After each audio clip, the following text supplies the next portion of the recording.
हाँ तो मेरे हीरो, कैसे हो आप सभी? आई होप आप लोग बहुत अच्छे होंगे और अच्छे से स्टडी आप लोग कर रहे होंगे। इस वीडियो में मैं आपको बताने वाला हूं, यहाँ पे देख सकते हैं एनसीईआरटी क्लास 11th मैथ का अध्याय 2, जिसका नाम है संबंध एवं फलन, यानी रिलेशन एंड फंक्शन में स्टार्ट करने वाला हूं। और इसके अंतर्गत जो हमारे पास प्रश्नावली 2.1 आता है, इसके जितने भी सारे प्रश्न हैं उन सभी को हम सॉल्व करने वाले हैं। ठीक है, यानी कहा जाए तो ये वन शॉट वीडियो आपका होने वाला है। इससे पीछे जितने भी सारे प्रश्नावली है या इससे आगे जितने भी प्रश्नावली है सभी को खत्म कर चुके हैं। लिंक डिस्क्रिप्शन बॉक्स में मिलेगा, वहां से आप लोग जाकर के देख सकते हैं। तो आइए स्टार्ट करते हैं। और स्टार्ट करने से पहले मैं कुछ जानकारी दे दूं कि यदि आपको ऑनलाइन टेस्ट देना है तो गूगल में सर्च कर लेना। कहां?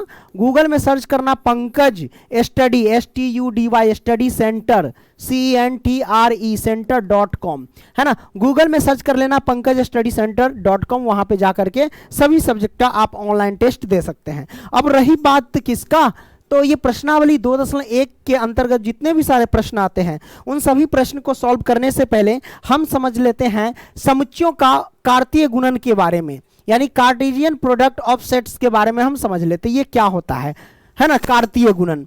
तो सबसे पहली बात यह है कि कार्तीय गुणन को हम किस फॉर्मेट में लिखते हैं या किस चीज से दर्शाते हैं। तो मैं आपको बता दूं कि कार्तीय गुणन को क्या होता है, क्रमित युग में लिखा जाता है।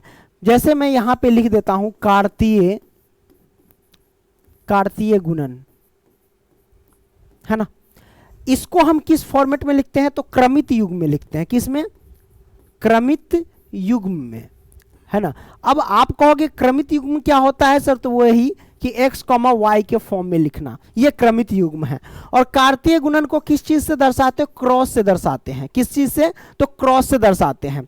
जैसे कि मान लो कि समुच्चय A हमारे पास है और इसके अव्यय है 2,3 है, ठीक है। और समुच्चय B के अव्यय है 3, या फिर मान लो कि 4,5 हमने मान लिया, ठीक है, ये मान लिया। अब आपको निकालना है A क्रॉस B, तो आप कैसे निकालेंगे? तो A क्रॉस B निकालने का तरीका ये है कि ये जो पहले आप जो देख रहे हैं, ये 2 देख रहे हैं ना, तो 2 को इन सभी के साथ लिखो, फिर 3 को इन सभी के साथ लिखो। तो 2,4 लिख दो, 2 को 4 में, फिर 2 को 5 के साथ लिखो, तो 2,5 हमने लिख दिया। फिर अब 3 को 4 के साथ लिखो, तो 3,4 लिख दिया। फिर 3 को 5 के साथ लिखो, तो 3,5 लिख लिया। तो ये हमारे पास निकालने का तरीका हुआ A क्रॉस B, यानी A और B का कार्तीय गुणन निकालने का तरीका हुआ। कोई दिक्कत? नहीं दिक्कत। अब इसमें कितने अव्यय है मेरे भाई, तो इसमें अव्यय है 1 अव्यय, 2 अव्यय, 3 अव्यय और 4 अव्यय, टोटल 4 अव्यय है। अब देखो यहाँ पे 2,4, 2,5 ऐसे जो है ये किस फॉर्मेट है? क्रमित युग में है। कहने का मतलब 2 है x की वैल्यू, 4 हमारे पास y की वैल्यू। इसी तरीके से ये x का मान, ये y का मान, ये x का मान, ये y का मान, है ना। क्रमित युग का मतलब ये हुआ। तो ये आपने समझ लिया, कोई दिक्कत? नहीं दिक्कत। अब हम क्या करते हैं, क्वेश्चन को सॉल्व करते हैं डायरेक्ट। तो यहाँ पे पहला प्रश्न क्या कहता है सर, यहाँ पे देखिए पहला प्रश्न ये कहता है कि यदि x/3 + 1, y - 2/3 बराबर 5/3, 1/3, तो x तथा y का मान ज्ञात कीजिए। हमें x और y का मान ज्ञात करना है। तो सबको पता है कि अगर x और y का मान निकालना है तो ये जो भी हमारे पास दिया गया है ये किस फॉर्म में? क्रमित युग में दिया गया, मतलब ये हमारे पास यहाँ से यहाँ तक x की वैल्यू, यहाँ से यहाँ तक y की वैल्यू, ठीक है। और ये हमारे पास x की वैल्यू और ये हमारे पास y की वैल्यू, ये हुआ। तो इससे क्या पता चला, यहाँ पे हम लिखेंगे हल। इससे ये पता चला कि ये वाला x के बराबर होगा, क्योंकि ये बराबर है इसलिए, और y वाला y के बराबर होगा। तो आइए बराबर करते हैं। हम लिखेंगे क्या, x/3 और प्लस के 1 लिखेंगे और बराबर में क्या रख देंगे, 5/3 लिख देंगे। ये मैंने कर दिया। अब यहाँ से क्या करेंगे, y और माइनस के 2/3 लिखेंगे और बराबर में 1/3 लिख देंगे। ये मैंने लिख दिया। कोई दिक्कत? नहीं दिक्कत मेरे भाई। अब यहाँ से क्या कर सकते हैं सर, यहां से क्या कर सकते हैं, देखो सॉल्व कर लो। x/3 लिखो और बराबर में 5/3 लिख दो। ये प्लस का 1 है, पक्षांतर करेंगे तो माइनस का 1 हो जाएगा। अब यहां से क्या करेंगे, x/3 और बराबर में इसके नीचे 1 छिपा रहता है तो यहाँ 3 हो जाएगा। 3 से 3 में भाग देंगे तो भागफल 1, 1 से 5 में गुना करेंगे तो 5, और माइनस में 1 से 3 में भाग देंगे तो 3, 3 से 1 में गुना करेंगे तो 3 हो जाएगा। अब यहाँ से हम क्या कर सकते हैं सर, x बटा में 3 और बराबर में 5 में से 3 जाएगा तो 2 और बटा में 3 हो जाएगा, है ना। तो हम यहाँ से 3 से 3 तो काट ही सकते हैं, तो यहाँ पे x बराबर 2 आया, तो है ना। तो x की वैल्यू हमने 2 निकाल दिया, क्योंकि कह रहा था क्वेश्चन में x तथा y ज्ञात करने के लिए, तो x का मान 2 आ गया। अब इसको सॉल्व करो, जब y बराबर हम इसको निकालेंगे तो बराबर में क्या 1/3 है, माइनस से इधर आया तो प्लस का कितना हो जाएगा, 2/3 हो जाएगा। अब यहाँ से क्या कर सकते हैं, 3 लिखेंगे, ये हमारे पास 1 और प्लस में 2 हो जाएगा। तो यहाँ से क्या कर सकते, 2 और 1 3 और बटा में 3, 3 से 3 काटो 1 मर्तबे, तो y की वैल्यू कितना आ जाएगी, हमारे पास 1 आ जाएगी, कोई दिक्कत नहीं। तो x बराबर 2 हो गया, y बराबर 1 हो गया, ये हमारे पास आंसर आ गया, कोई दिक्कत नहीं दिक्कत मेरे भाई। तो पहला प्रश्न आपने सॉल्व कर लिया। उसी तरीके से दूसरा प्रश्न क्या कहता है, यदि समुच्चय A में 3 अव्यय है, मतलब कोई ना कोई समुच्चय है, मतलब कौन समुच्चय, समुच्चय A है और उसमें 3 अव्यय दिए गए हैं, कौन कौन है ये हमें पता नहीं है, लेकिन 3 अव्यय है तथा समुच्चय B में ये सारे के सारे अव्यय हैं, तो A क्रॉस B में अव्ययों की संख्या ज्ञात करने के लिए बता रहा है कि कितना होगा हमारे पास, है ना। बड़ा सिंपल है, सबसे पहले हम यहाँ पे लिखेंगे हल, है ना। अब देखो समुच्चय A में हमारे पास कितने 3 अव्यय है, मतलब नंबर ऑफ समुच्चय A, है ना, मतलब समुच्चय A में नंबर कितने यानी अव्यय कितने हैं, तो 3 अव्यय है, तो 3 लिख दिया। अब समुच्चय B में हमारे पास कितने हैं, तो नंबर ऑफ V, समुच्चय B में कितने अव्यय है, तो 1 2 3 अव्यय है, तो 3 लिखेंगे, हमने 3 लिख दिया। अब A क्रॉस B निकालना है, तो A क्रॉस B बराबर कितना होगा, A की वैल्यू यानी नंबर ऑफ समुच्चय A में कितने अव्यय 3 अव्यय हैं, क्रॉस समुच्चय B में 3 अव्यय, तो टोटल कितने हो गए 9 अव्यय, तो हमारे पास आंसर आ गया 9 अव्यय, यही हमारे पास आंसर आ गया। अब कहोगे सर थोड़ा सा डिटेल में समझा दीजिए, तो आइए हम डिटेल में समझाते हैं। आपको क्या करना है, समुच्चय A में 3 अव्यय है, कौन कौन अव्यय हमको पता नहीं है, तो मान लेंगे माना समुच्चय A में जो अव्यय है 3, कौन कौन, x, y, z, ये हमारे पास अव्यय है। अब समुच्चय B में हमारे पास अव्यय कितने हैं, कौन कौन है, तो 3, 4, 5 ये अव्यय दिए गए हैं। अब हमें निकालना A क्रॉस B, तो आइए A क्रॉस B निकालते हैं। A क्रॉस B निकालने का तरीका क्या है सर, तरीका ये है कि पहले ये जो आप देख रहे हैं, क्या देख रहे हैं, ये x है ना, तो x को इन सभी के साथ लिखो, यानी कहने का अर्थ x, 3 लिख लो, फिर x, 4, फिर x, 5, इस तरीके से, फिर y को लिखो, y, 3, y, 4, y, 5, इस तरीके से अब सभी को लिखना है, x के साथ इन सभी को लिखो, फिर y के साथ इन सभी को, फिर z के साथ इन सभी को लिखना है। तो आइए लिखते हैं, x के साथ x, 3 हो जाएगा, ये हमारे पास पहला अव्यय, फिर x, 4 हो जाएगा, ये दूसरा अव्यय, फिर x, 5 हो जाएगा, ये तीसरा अव्यय हो जाएगा, ठीक है। उसी तरीके से y के साथ लिखो, तो y, 3 हो जाएगा, ये चौथा अव्यय, फिर y, 4 हो जाएगा, पांचवा अव्यय, फिर y, 5 हो जाएगा, ये छठा अव्यय, फिर z के साथ लिखो, तो z, हमारे पास 3 हो जाएगा, ये सातवां अव्यय, फिर z, 4 हो जाएगा, ये आठवां अव्यय, फिर z, 5 हो जाएगा, ये 9वां अव्यय। तो ये हमारे पास अव्यय प्राप्त हो गया टोटल 9, ठीक है। तो इस तरीके से भी निकाल सकते हैं या इस तरीके से भी निकाल सकते हैं। तो आपने इस प्रश्न को देख लिया, आगे बढ़ते हैं सर। यहाँ पे देख सकते हैं तीसरा प्रश्न क्या कहता है, गर्मी वाले मौसम में सर्दी वाला आप सबको नमस्कार, बहुत गर्मी लग रहा है यार, हाँ एसी नहीं लगा हुआ है इसलिए तीसरा प्रश्न क्या कहता है, देखिए समुच्चय G का यह अव्यय है और समुच्चय H का यह अव्यय है, तो G क्रॉस H निकालना है और H क्रॉस G निकालना है, बड़ा सिंपल है। आइए सबसे पहले हम यहाँ पे लिखते हैं हल, मैंने लिखा हल, कोई दिक्कत नहीं दिक्कत। अब क्या निकालना है सर, G क्रॉस H निकालना है, कैसे निकालेंगे, तो आइए निकालते हैं। आप देखो G का अव्यय है और ये H का अव्यय, 7 को इन सभी के साथ लिखो, फिर 8 को इन सभी के साथ लिखो, तो आइए लिखते हैं। 7 से लिखो, तो 7, 5 ये मैंने लिख दिया, फिर हमारे पास 7, 4 ये मैंने लिख दिया, फिर 7, 2 ये मैंने लिख दिया। अब 8 को इन सभी के साथ लिखो, तो आइए लिखते हैं 8, 5 इन सभी के साथ लिखो, फिर 8, 4 इन सभी के साथ लिखो, फिर 8, 2 लिखो, फिर 8, 2 इन सभी के साथ लिखो। तो हमने यहाँ पे लिख दिया, कोई दिक्कत नहीं दिक्कत, है ना। तो ये मैंने क्लियर कर लिया। अब क्या कर सकते हैं सर, G और H, G क्रॉस H हमने लिख दिया, अब H क्रॉस G लिखो। अब H क्रॉस G निकालना है, H क्रॉस G में क्या होगा, बस उल्टा होगा, कहने का मतलब पहले एच वाला लिखना फिर जी वाला लिखना, मतलब इससे स्टार्ट होगा, यानी 5 को इन सभी के साथ लिखो, फिर 4 को इन सभी के साथ, फिर 2 को इन सभी के साथ। तो आइए लिखते हैं एच क्रॉस जी, क्योंकि पहले एच है तो 5 को लिखेंगे 7 के साथ, तो 5,7 हो गया। फिर 5 को लिखेंगे 8 के साथ, तो 5,8 लिख दिया। ठीक है, उसी तरीके से आप लिखो 4 को इन सभी के साथ, तो 4,7 लिख दो, 4,7। फिर 4, क्या लिख देंगे, 8 लिख देंगे, तो 4,8। फिर 2 को इन सभी के साथ लिखो, तो 2,7 लिख देंगे, फिर 2,8 लिख देंगे। तो हमने यहाँ पे लिख दिया, ये हमारे पास अवयव प्राप्त हो गए। कोई दिक्कत नहीं, दिक्कत। तो ये आंसर और ये रहा आंसर। कितना सिंपल सा क्वेश्चन है क्रॉस निकालना, है ना, कार्तीय गुणन। तो ये आपने समझ लिया। आगे बढ़ते हैं सर। अब हमारे पास चौथा प्रश्न है, बतलाइए कि निम्नलिखित कथनों में से प्रत्येक सत्य है अथवा असत्य। यदि कथन सत्य है तो दिए गए कथन को सही बनाकर लिखिए। ये आप मतलब यदि कथन असत्य है तो दिए गए कथन को सही बना करके लिखिए। आइए पहला क्वेश्चन की ओर चलते हैं। लो, ये हमारे पास पहला प्रश्न है। ये क्या कहता है, यदि P समुच्चय P का अव्यय M, N और Q का अव्यय N, M, तो बताइए P क्रॉस Q बराबर M, N और N, M ये है कि नहीं। यानी पहला अव्यय है M, N और N, M दूसरा अव्यय है। तो P क्रॉस Q निकालना है। निकाल करके देखेंगे कि जो अव्यय आ रहा है क्या इस अव्यय के बराबर है या नहीं। बराबर है तो सत्य, बराबर नहीं है तो असत्य। ठीक है, आइए हम लिख देते हैं, क्या दिक्कत है। तो सबसे पहली बात है, आइए P क्रॉस Q है ना निकालना है। यही ना हमको सिद्ध करके बताना बराबर है या नहीं, सत्य या असत्य पता करना है। तो हम यहाँ पे लिखेंगे हल।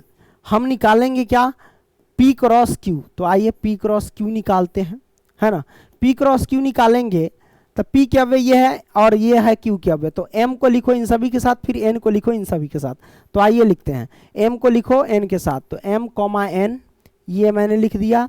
फिर M, M ये मैंने लिख दिया। फिर N को इन सभी के साथ लिखो। तो आइए लिखते हैं N, N ये मैंने लिख दिया। फिर N, M लिखेंगे, N, M लिखेंगे। ये हमारे पास आ गया, कोई दिक्कत नहीं। तो P क्रॉस Q ये सारे के सारे आ गए। अब देखो ये P क्रॉस Q जो आया है ये सारे के सारे, तो क्या इसके बराबर है या नहीं बराबर है। तो बराबर तो नहीं है, क्योंकि इसमें टोटल 4 अव्यय है, इसमें 2 ही अव्यय है, बराबर नहीं है। तो हम लिख देंगे डायरेक्ट असत्य है, असत्य है। ठीक है, कोई दिक्कत नहीं, दिक्कत। आपने क्लियर कर लिया। प्यास भी लगी है बड़ी जोर से, क्या करूँ ओ सनम है। चलो ये असत्य हो गया। ठीक, आगे बढ़ते हैं सर। चौथा, ये रहा दूसरा सवाल। यदि A और B अरिक्त समुच्चय, अरिक्त समुच्चय का मतलब ये हुआ कि इसमें कोई ना कोई समुच्चय है।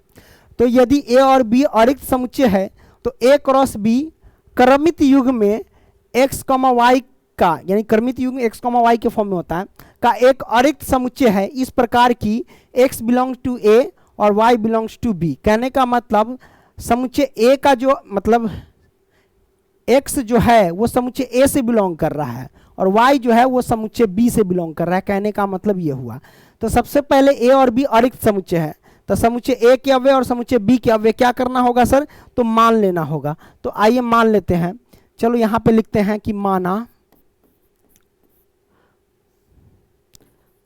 माना समुच्चय A के अव्यय, क्या मान ले, चलो 3 मैंने मान लिया। अब समुच्चय B के अव्यय मान लेते हैं। तो समुच्चय B के अव्यय हमने 2,4 मान लिया। ठीक है, ये मैंने मान लिया। अब A क्रॉस B निकालो। तो हम यहाँ से निकालेंगे A क्रॉस B। जब A क्रॉस B निकालेंगे तो क्या होगा सर, 3 को लिखो इन सभी के साथ, 3,2 लिखो पहले, 3,2 आ गया। फिर लिख लो 3,4, ये हमारे पास आ गया। कोई दिक्कत नहीं, दिक्कत। अब गौर करो, कहा था कंडीशन में कि x जो है, यानी x जो है वो समुच्चय A से बिलोंग करेगा और y समुच्चय B से बिलोंग करेगा। तो आप सबको पता होना चाहिए कि इसमें जो क्रमित युग में है ये पहला x है और दूसरा y है, ये पहला x और दूसरा y है। तो देखिए कि x जो है वो समुच्चय A से बिलोंग कर रहा है कि नहीं। देखिए ये x समुच्चय A से, तो देखिए 3 है ना, ये समुच्चय A से बिलोंग कर रहा है x वाला जो भी है, और B हमारे पास समुच्चय B से बिलोंग करना चाहिए, तो y B वाला होगा। तो देखिए y वाला जो भी है वो समुच्चय B से बिलोंग कर रहा है कि नहीं, समुच्चय B में है कि नहीं, तो है, ये भी 4 समुच्चय बी में है, तो बिलोंग कर रहा है।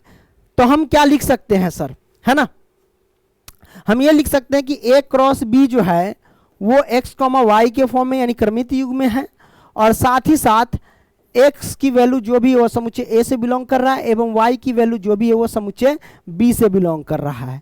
मतलब ये सत्य है। क्या है, यह सत्य है, सत्य है। क्लियर, ये आपने देख लिया। तो आपने दूसरा प्रश्न देख लिया। आइए अब हम क्या करते हैं, तीसरा प्रश्न देखते हैं। सर तीसरा प्रश्न क्या कहता है कि यदि समुच्चय ए के अव्यय ये समुच्चय बी के अव्यय है तो ए क्रॉस बी और बी इंटरसेक्शन फाई बराबर फाई है कि नहीं। मतलब ये दोनों सॉल्व करके बताओ कि ये बराबर है या नहीं है। आइए सॉल्व करते हैं। यहां पे लिखेंगे हल। क्या दिया गया है, A cross B intersection phi, है ना, ये दिया गया है, बराबर में फाई है या नहीं। तो मेरे भाई देखो क्या कर सकते हैं सर, यहां से ए क्रॉस बी है ना, तो देखो यहां से क्या कर सकते हैं सर, पहले हम लिखेंगे ए, है ना, क्रॉस बी इंटरसेक्शन फाई। तो मैं आपको बता दूं कि किसी समुच्चय और रिक्त समुच्चय, फाई एक प्रकार का रिक्त समुच्चय है, तो कोई समुच्चय हो और फाई हो, उसके बीच अगर इंटरसेक्शन ज्ञात करना होता है तो उसका जो आंसर आता है वो फाई ही आता है। इस बात को ध्यान रखना।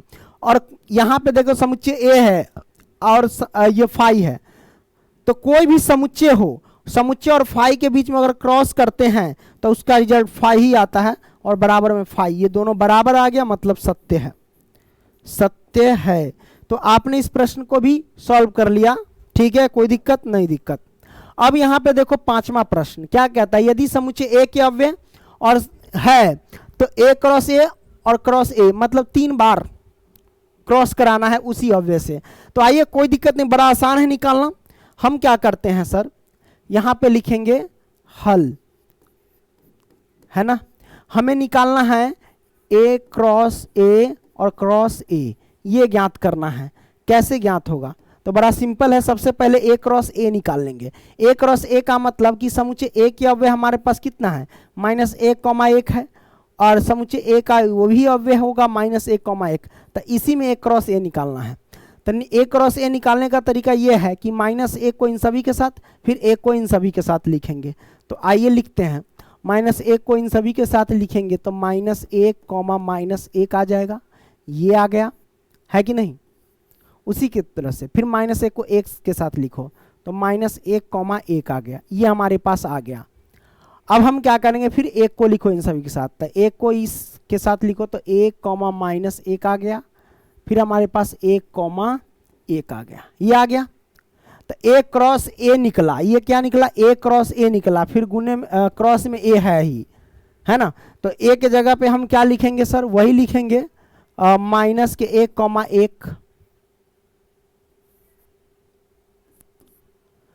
-1, इसको क्रॉस कराएंगे इसके साथ। तो कैसे कराएंगे, आइए करा देते हैं। इसको लिखो इन सभी के साथ, फिर इसको लिखो इन सभी के साथ। तो आइए लिखते हैं -1, -1 के साथ, तो -1 के साथ ये मैंने लिख दिया, है ना। फिर लिखो -1, -1 के साथ, तो हम यहाँ पे 1 लिख देंगे, ये मैंने लिख दिया। अब क्या करेंगे सर, ये इसके साथ ये पूरा लिख दिया, अब लिखेंगे इसके साथ ये पूरा। तो आइए हम क्या करते हैं, लिखते हैं सर, है ना। आइए लिखते हैं, फिर लिखेंगे -1, इस -1 के साथ लिखेंगे, ये मैंने लिख दिया। फिर -1, किसके साथ, तो इस 1 के साथ, ये मैंने लिख दिया। कोई दिक्कत नहीं, दिक्कत सर। अब यहां से क्या करेंगे सर, फिर इसको लिखो इन सभी के साथ। तो आइए लिखते हैं, अब इसको लिखेंगे, ये दोनों को लिख दिया। अब इसको 1, -1, इस -1 के साथ, ये मैंने लिख दिया। फिर इसको 1 के साथ, तो 1, -1, के साथ, ये मैंने लिख दिया।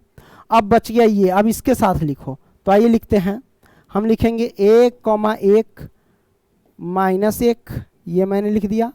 फिर 1, वो प्लस का 1, ये मैंने लिख दिया।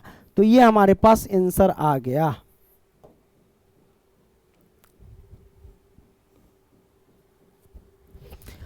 तो हमारे पास आ गया। अब अच्छी बात है, अब यहां से क्या करेंगे, पांचवा तो आ गया, आगे बढ़ते हैं। छठा प्रश्न है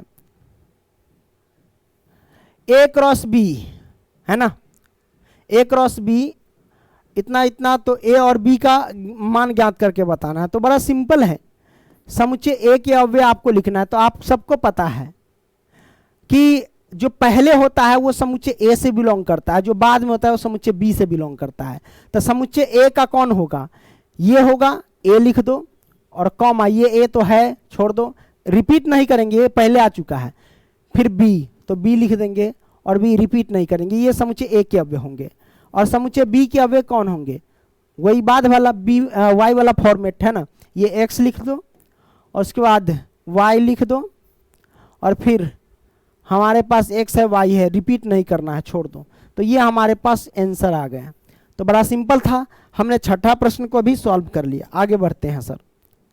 अब सातवां प्रश्न क्या कहता है, सातवां कहता है, देखते हैं पानी है कि नहीं इसमें, है थोड़ा पानी पीते हैं तब उसके बाद लगाएंगे दिमाग, है कि नहीं, ओना नहीं लगाएंगे।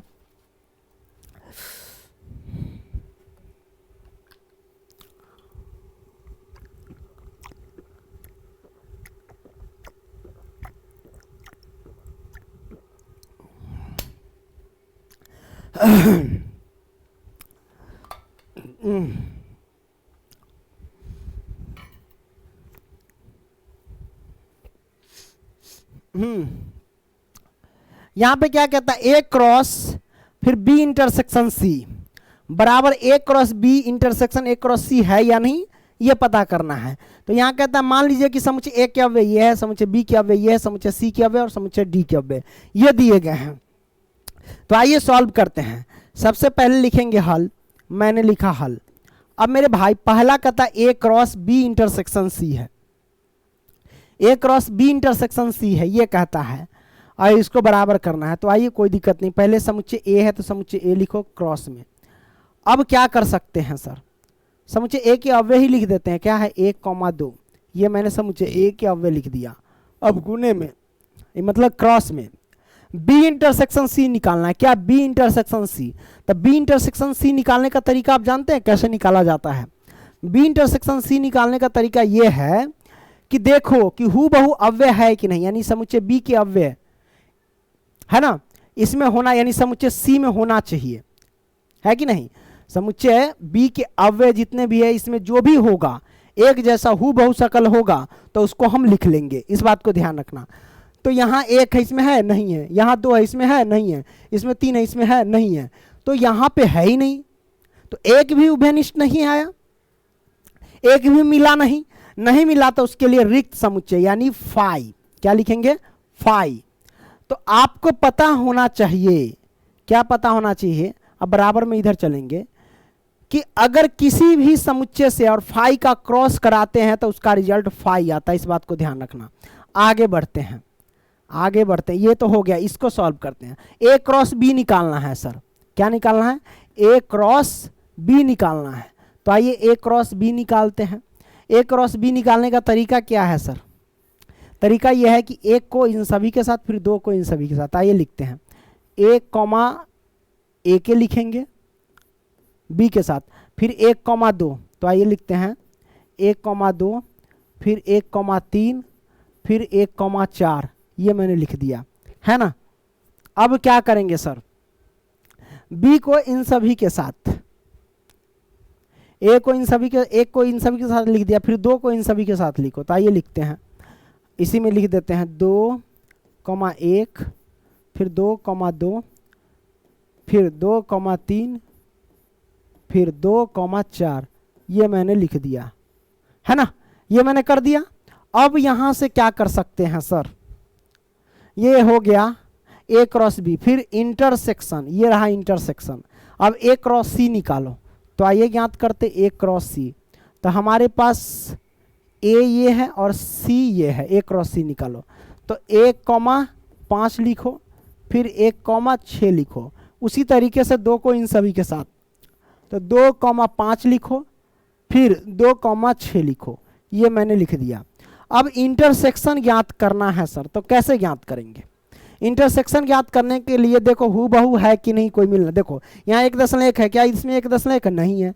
1.2 उसमें है, नहीं है 1.2, मतलब एक भी अवयव इसमें नहीं मैच कर रहा है। नहीं मैच कर रहा है मतलब खाली समुच्चय और रिक्त समुच्चय, रिक्त समुच्चय यानी फाई, रिक्त समुच्चय को फाई से दर्शाते हैं यानी नल सेट।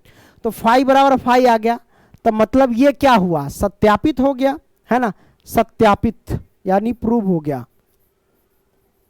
प्रूव्ड, ठीक है, ये हो गया। अब इसी का हम दूसरा प्रश्न ज्ञात करेंगे। आइए, ये रहा दूसरा, कहता है ए क्रॉस सी ज्ञात करना है, फिर बी क्रॉस डी ज्ञात करना है। तो कहता है A cross C comma B cross D का एक उपसमुच्चय है, उपसमुच्चय है या नहीं है ये हमको पता करना है।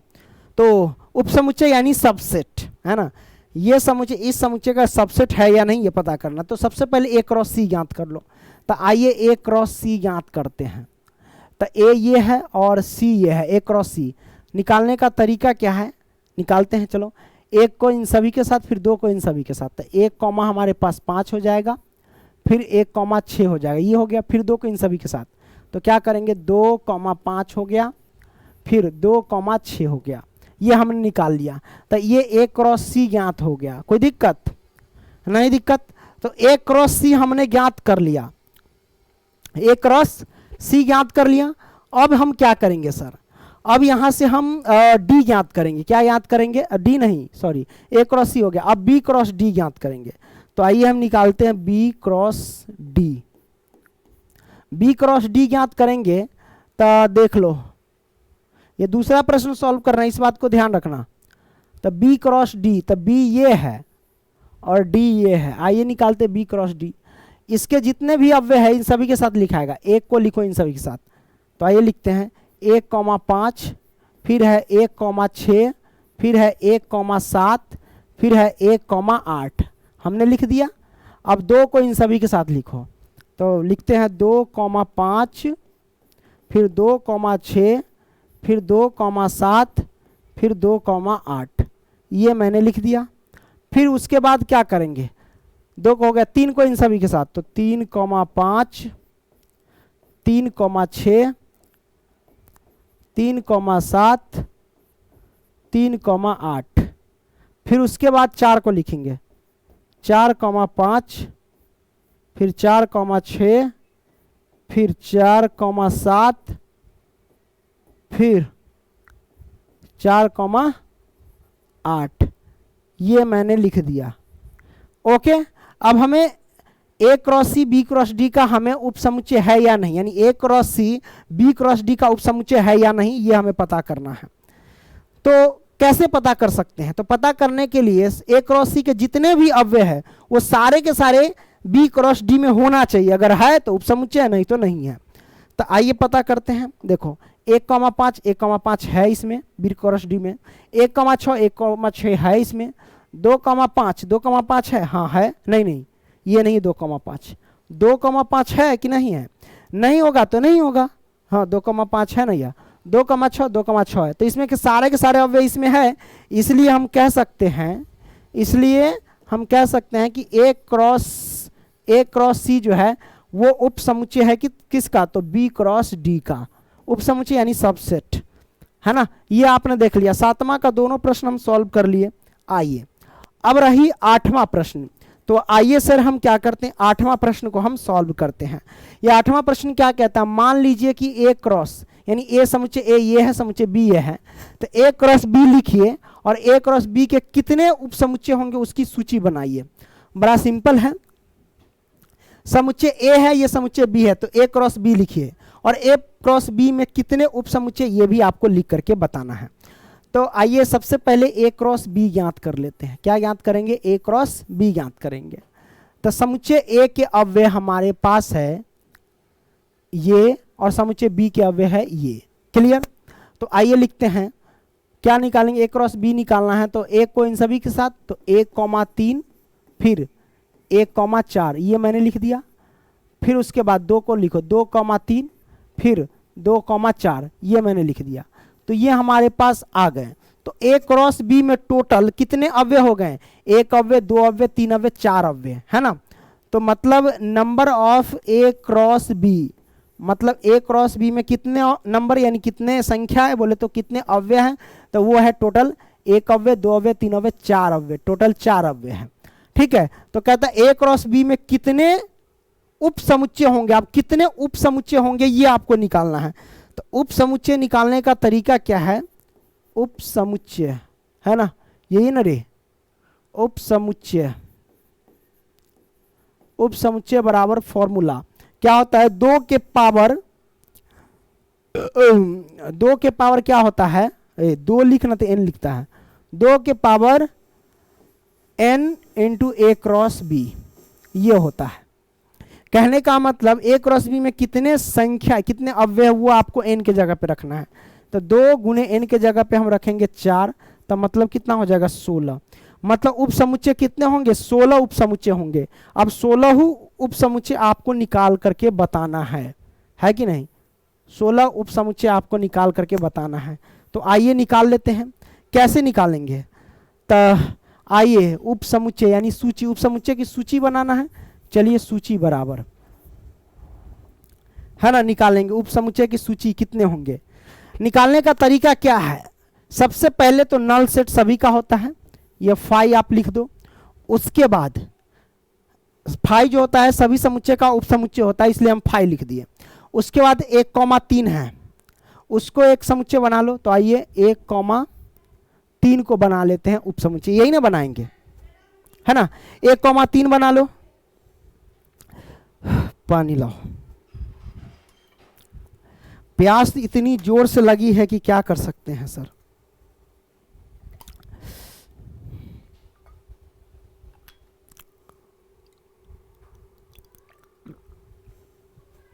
है तरीके खत्म भै गल रे। ओह, 1,3 को बना लो, है ना। ये हमारे पास एक ये उप समुच्चय। फिर उसके बाद 1,4 को बना लो। तो 1,4,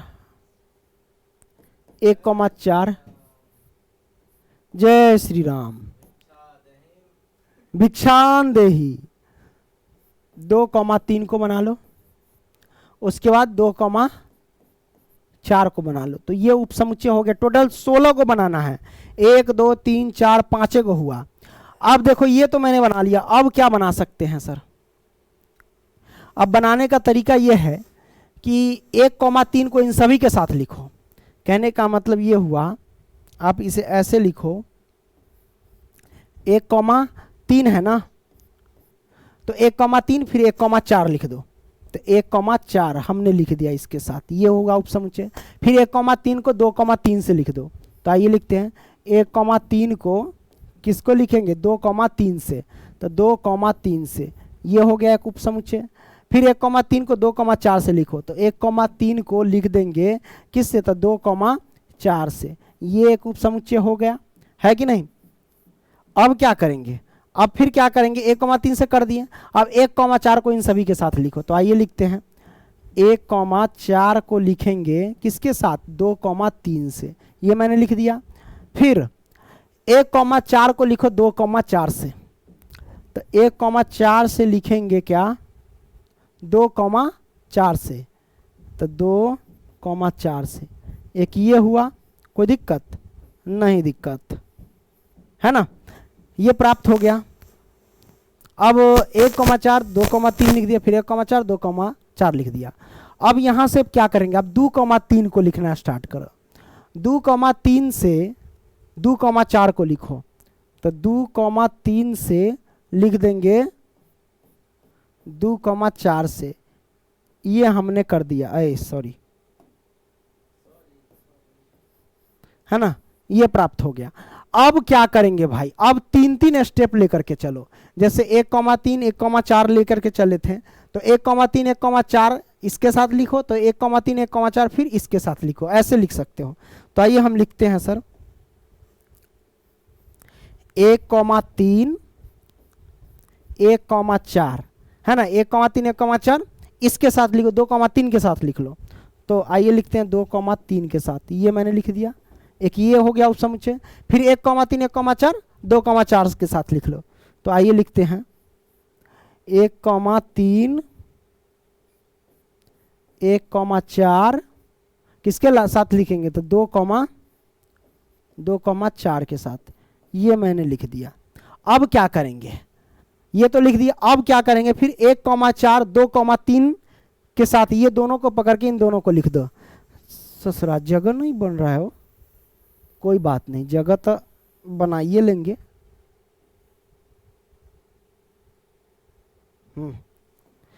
अब क्या कर सकते हैं सर, हमने यहाँ पे 1,3 1,4 पकड़ लिया। अब 1,4 2,3 को पकड़ो। तो आइए लिखते हैं 1,4 2,3 ये पकड़ लिया है ना। ये दोनों को इसके साथ लिखो, यानी 2,4 के साथ लिखो। हमने लिख दिया, एक ये अव्यय हो गया।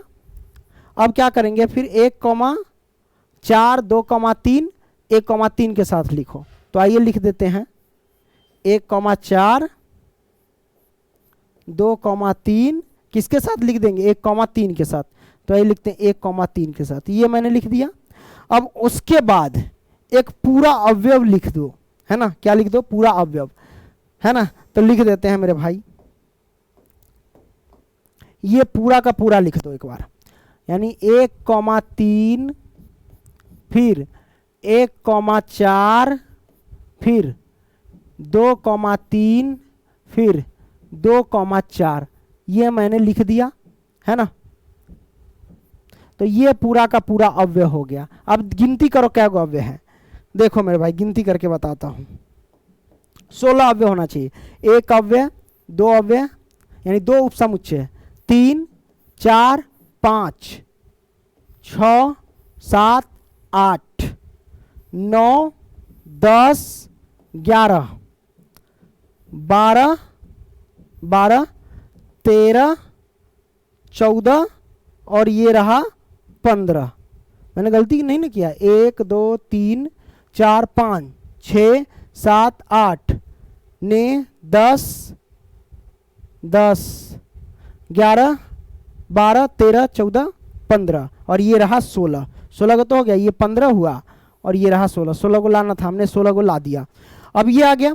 अब मेरे भाई 9वां प्रश्न, है ना, और ये रहा 10वां प्रश्न। बहुत सिंपल है, ये दोनों मैंने सॉल्व कर दिया हुआ है। लिंक डिस्क्रिप्शन बॉक्स में, वहां से आप लोग जाकर के देख सकते हैं।